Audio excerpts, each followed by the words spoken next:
Hello aspirants, welcome to reflections academy for groups. మనం ఈరోజు quantum computing అంటే ఏంటి, క్వాంటమ్ కంప్యూటర్స్ ఎలా పనిచేస్తాయి అనే దాని మీద చర్చిద్దాం. ఫస్ట్ మనం క్వాంటమ్ కంప్యూటింగ్ తెలుసుకోవాలంటే ఫస్ట్ ఆఫ్ ఆల్ మనకు బిట్స్, క్యూబిట్స్ అనే దానికి అర్థం తెలియాలి. ఎందుకంటే ప్రపంచంలో ప్రస్తుతం మనం వాడే మొబైల్స్ కానీ ల్యాప్టాప్స్ కానీ బిట్స్ రూపంలో పనిచేస్తాయి. క్వాంటమ్ కంప్యూటర్లు క్యూబిట్స్ అనే దాని రూపంలో పనిచేస్తాయి. బిట్స్ అంటే 0 and 1 అండి. బిట్స్ అంటే 0 and 1, 0 and 1. మనం వాడే ల్యాప్టాప్స్, మొబైల్స్ 0 or 1 ఒకదాన్నే ప్రాసెస్ చేయగలవు అట్ ఏ టైం. అదే క్వాంటమ్ కంప్యూటింగ్లో 0 1 ఇవి 2 బిట్స్ని అట్ ఏ టైం ప్రాసెస్ చేయగలవు. దీనివల్ల ఏమవుతుందంటే ఫాస్ట్, అక్యురసీ రెండు త్వరగా జరుగుతాయి. సో అందువల్ల ఇది భవిష్యత్తులో టెక్నాలజీ రంగాన్ని శాసించబోయే ఒక అద్భుతమైన ఆవిష్కరణ క్వాంటమ్ కంప్యూటర్స్ అనేది. ప్రస్తుతం ఇది డెవలపింగ్ స్టేజ్లో ఉంది. ఇది ఎలా పనిచేస్తుంది, దీనివల్ల ఉపయోగాలు ఏంటి అంటే దీనిలో ఉండే కోర్ కాన్సెప్ట్స్ మీకు 3 ఉంటాయండి. ఆ 3 మీకు అర్థం కావాలి. ఒకటి సూపర్ పొజిషన్ అండ్ ఎంటాంగిల్మెంట్. ఈ 2 మీకు అర్థమైతే క్వాంటమ్ కంప్యూటింగ్ అంటే ఏంటి అనేది మీకు అర్థమవుతుంది. సో మీరు దానికోసం ఇదేనండి super position and quantum entanglement.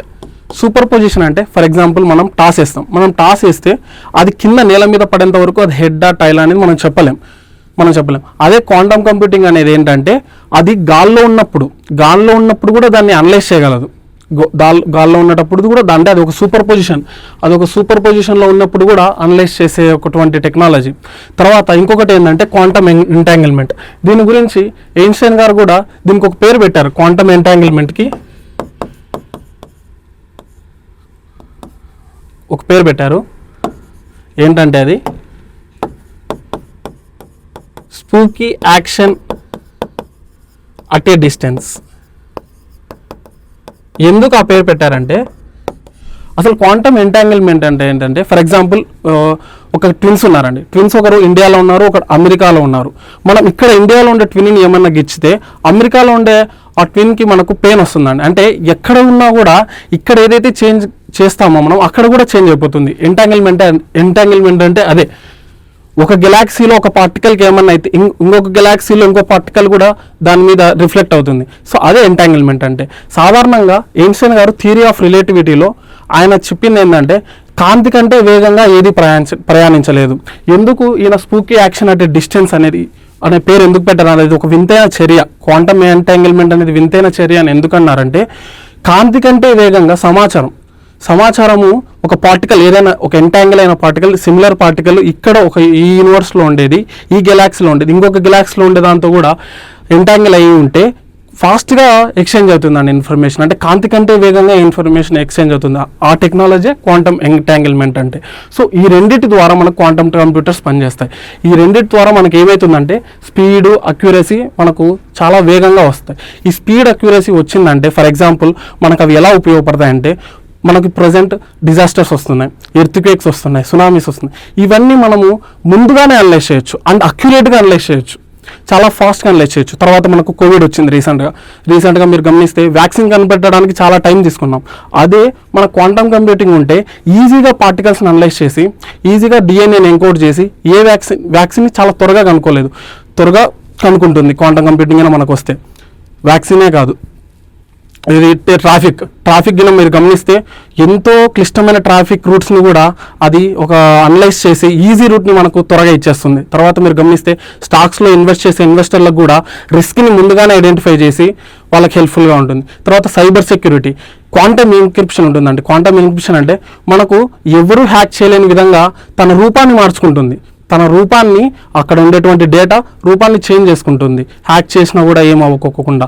So ఇంత యూస్ఫుల్ ఉంటుంది కాబట్టి క్వాంటమ్ కంప్యూటింగ్ని మన పెద్ద సంస్థలు గూగుల్, IBM, ఇంటెల్ ఇటువంటి సంస్థలు దీని మీద చాలా ఖర్చు పెట్టి ఈ టెక్నాలజీని డెవలప్ చేస్తున్నాయండి.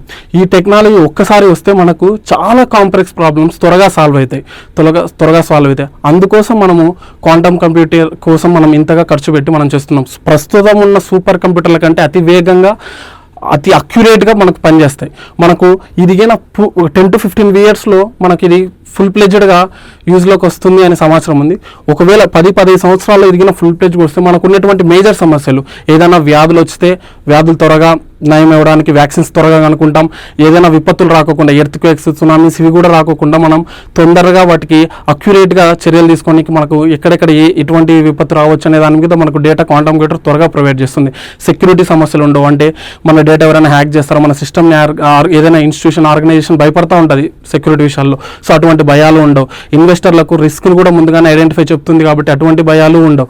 సో ట్రాఫిక్ రూట్స్ని ఈజీగా అది మనకు అనలైజ్ చేసి పెద్ద పెద్ద నగరాల్లో అది కూడా మనకి ఈజీ చేస్తుంది. ఎన్నో సంక్లిష్టమైన కాంప్లెక్స్ ప్రాబ్లమ్స్ని చాలా త్వరగా చేస్తుంది కాబట్టి దీని మీద చాలా డబ్బు ఖర్చు పెట్టి మనకు టెక్నాలజీని డెవలప్ చేస్తున్నారు. ప్రస్తుతం గూగుల్, IBM దగ్గర ఉన్నటువంటి కంప్యూటర్స్, క్వాంటమ్ కంప్యూటర్స్ ఉన్నాయి. అవి 750 క్యూబిట్స్ అలా ఆ రేంజ్లో ఉంటాయి. సో ఇంకా ఎక్కువ క్యూబిట్స్ని ప్రాసెస్ చేసే విధంగా మనకు క్వాంటమ్ కంప్యూటర్లు డెవలప్ చేశారు. ఇదే అండి మెయిన్గా, ఎందుకంటే ఇదే ఈ superposition plus quantum entanglement, ఈ రెండిటి వల్ల మనకు వచ్చేది ఏంది అంటే అట్ ఏ టైం మల్టిపుల్ ప్రాసెసెస్ని, ఫర్ ఎగ్జాంపుల్ మనకు ప్రజెంట్ ఉండే కంప్యూటర్, ల్యాప్టాప్లు ఎలా పనిచేస్తాయంటే లైన్ బై లైన్, అంటే మనం ఒకదాని తర్వాత ఒకటి ప్రాసెస్ చేయగలదు ఫోన్లో. అదే మన క్వాంటమ్ కంప్యూటర్ వస్తే మల్టిపుల్ ప్రాసెసెస్ని అట్ ఏ టైం చేయగలదు కాబట్టి మనకు స్పీడ్ పెరుగుతుంది. మనకు స్పీడ్ ఎప్పుడైతే పెరుగుతుందో మనకు వర్క్ త్వరగా కంప్లీట్ అవుతుంది. అదొకటి. రెండోది అక్యురసీ అండి. అక్యురసీ, క్వాంటమ్ ఎంటాంగిల్మెంట్ కూడా దాని గురించి, అక్యురసీ కూడా చాలా ఇంపార్టెంట్ ఉంది. ఇంకో మూడో కాన్సెప్ట్ ఉందండి, ఇంటర్ఫరెన్స్. ఇంటర్ఫరెన్స్ ఏంటంటే మనం సముద్రంలో అలలు చూస్తుంటాం. ఒకలా వెనకలో ఒక అలా వస్తేటప్పుడు ముందుకు వచ్చిన అలా వెనక్కి వెళ్తే అలా పెద్దగానే అవుతుంది, లేదంటే తగిలి కింద క్యాన్సల్ అన్న అవుతుంది. అలా ఇంటర్ఫిరెన్స్ అంటే ఈ క్వాంటమ్ కంప్యూటింగ్లో ఒకవేళ తప్పు జరిగితే ఏదైనా ఒక ప్రాసెస్ క్యాన్సల్ అన్న అవుతుంది, లేదంటే ఆ ప్రాసెస్ని ఇంకా ఫాస్ట్గా పెద్దగా చేయడానికి, త్వరగా కంప్లీట్ చేయడానికి క్వాంటమ్ కంప్యూటర్లు డెవలప్మెంట్ అంటే అక్యురసీ మీద వర్క్ అవుతుంది ఇంటర్ఫిరెన్స్. ఎంటాంగిల్మెంట్ అనేది చాలా ఫాస్ట్గా రియాక్షన్. నీకు చెప్పాను కదండి, ఇండియాలో ఉండే ట్విన్ని ఇచ్చితే మనకు అమెరికాలో ఉండే ట్విన్కి నొప్పి వస్తుంది అంటే ఇన్ఫర్మేషన్ ఎంత స్పీడ్గా మనకు చేంజ్ అవుతుంది అనేది ఎంటాంగిల్మెంట్. సో దీని గురించి ఐన్స్టైన్ కూడా పెట్టిన పేరు spooky action at a distance. ఒక వింతైన చర్య, దూరంలో ఉన్నటువంటి ఒక వింతైన చర్య. అంటే మనం ఒక గెలాక్సీలో ఏదైనా ఒక పార్టికల్ని మనం ఏదైనా మారిస్తే ఇంకో గెలాక్సీలో ఉన్నటువంటి పార్టికల్ కూడా సేమ్ చేంజ్ వస్తుంది. ఇదండి ఈ క్వాంటమ్ కంప్యూటర్. మీకు ఎందుకు కనిపించట్లేదు, లోకల్గా ఎందుకు జనాలు వాడట్లేదు అంటే ఇది పనిచేయడానికి మనకు -273 degreesలో ఉండాలండి. సో అందుకే మనకు దీని డెవలప్మెంట్ కోసమే మనకి ఇది కనిపించదు ప్రస్తుతానికి. ఈ -270 degreesలో ఉంటే తప్ప ఎందుకు ఈ టెంపరేచర్ కావాలంటే దీనికోసమేనండి, సూపర్ పొజిషన్. ఈ టెంపరేచర్ లేకపోతే పార్టికల్స్ రూపం చేంజ్ అవుతూ ఉంటుంది. సూపర్ పొజిషన్లో పార్టికల్స్ ఉండవు. సో అందుకు మనకు సర్టెన్ ఆ పార్టికల్స్ అలానే ఉండడానికి, దాన్ని ఏ చేంజ్ ఉండకోకుండా ఉండడానికి మాత్రమే ఈ -273 degreesలో ఈ కంప్యూటర్ని మనం సెటప్ చేసి ఆపరేట్ చేస్తూ ఉంటారు. ప్రస్తుతానికి IBM దగ్గర, గూగుల్ దగ్గర, ఇంటెల్ వీళ్ళ దగ్గర క్వాంటమ్ కంప్యూటర్స్ 700 క్యూబిట్స్, 1100 క్యూబిట్స్ ఆ రేంజ్లో ఉన్నాయి. గూగుల్ వాళ్ళ లక్ష్యం ఏంటంటే మిలియన్ క్యూబిట్స్ ప్రాసెస్ చేసే క్వాంటమ్ కంప్యూటర్ని కనిపెట్టాలని ట్రై చేస్తున్నారండి. ఇది క్వాంటమ్ కంప్యూటింగ్. దీనివల్ల మనకు ప్రాబ్లమ్ సాల్వ్ అవుతాయి, కాంప్లెక్స్ ప్రాబ్లమ్కి త్వరగా సొల్యూషన్స్ ఫైండ్ అవుట్ చేయొచ్చు. ఇంకా ఈ టెక్నాలజీ వస్తే 10 to 15 yearsలో మనకు డిజాస్టర్స్ కనిపించవు. డిజాస్టర్స్ వస్తాయి, కాకపోతే డిజాస్టర్ వల్ల వచ్చే లాస్ని మనం త్వరగా క్లియర్ చేసుకుంటాం. తర్వాత మనకు ట్రాఫిక్ ప్రాబ్లమ్స్ ఉండవు. ఎక్కడెక్కడ మొత్తం కాంప్లెక్స్ ఏరియాని ఐడెంటిఫై చేసి ట్రాఫిక్ సింగిల్ రూట్ని మనకు మ్యాప్లో చూపెడుతుంది కాబట్టి. తర్వాత ఇన్వెస్టర్లకు ఏ భయం ఉండదు. Third major important.